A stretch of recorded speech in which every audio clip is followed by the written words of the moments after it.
Dobre.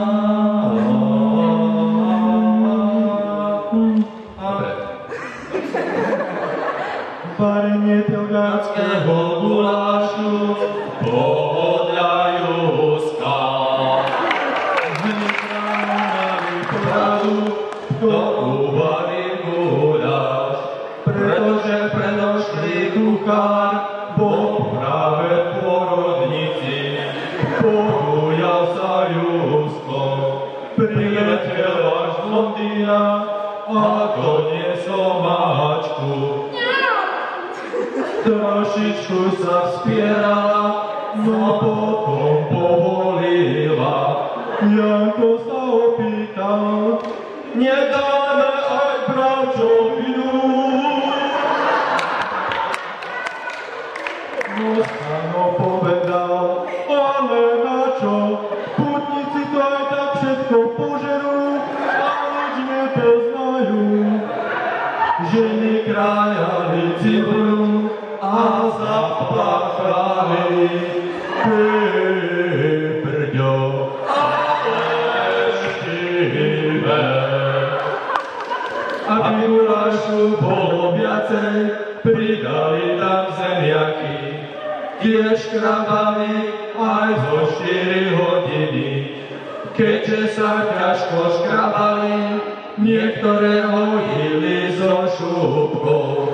Kto si sa opýtal, nebude to vadiť, Jusko im odpovedal, aj tak sa to rozvarí.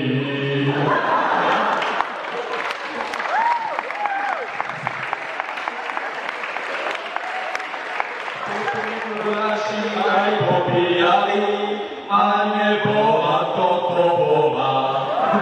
Pri nalievaní sa im podarilo cvrknúť aj do guláša.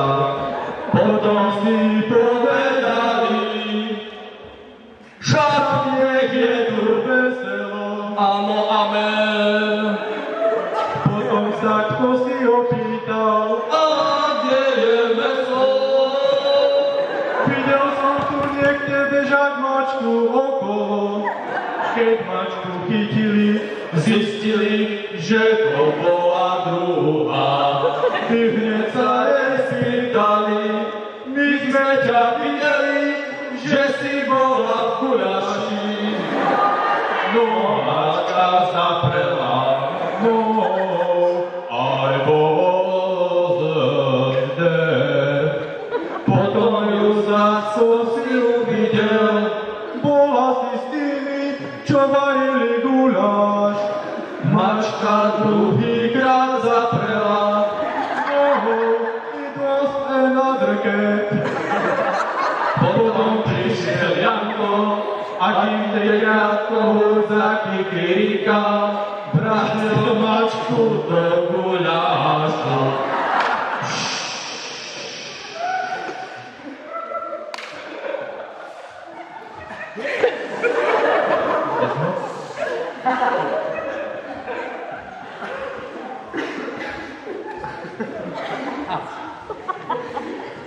Potom to podliali, aby neprihorel ako vždy. Všetci sa tešili, že sa to darí. Keď guláš zomrel, nabrali plotníkom do plitkých misiek.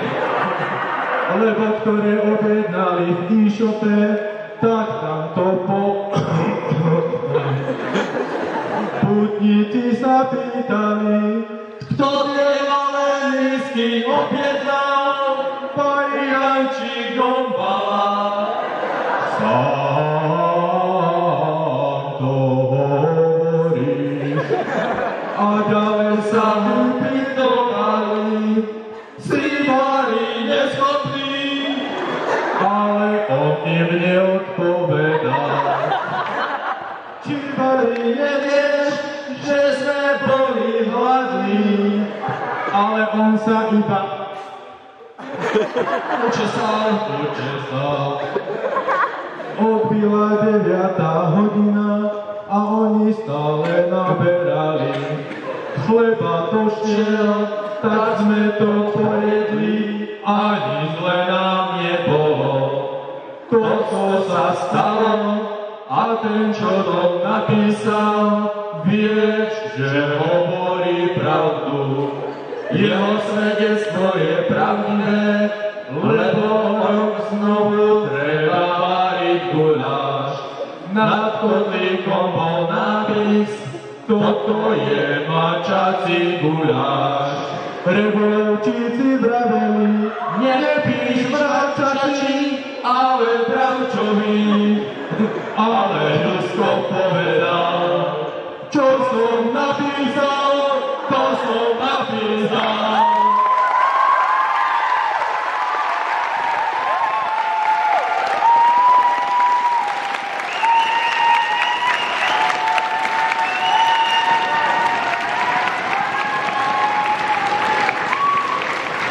Thank you.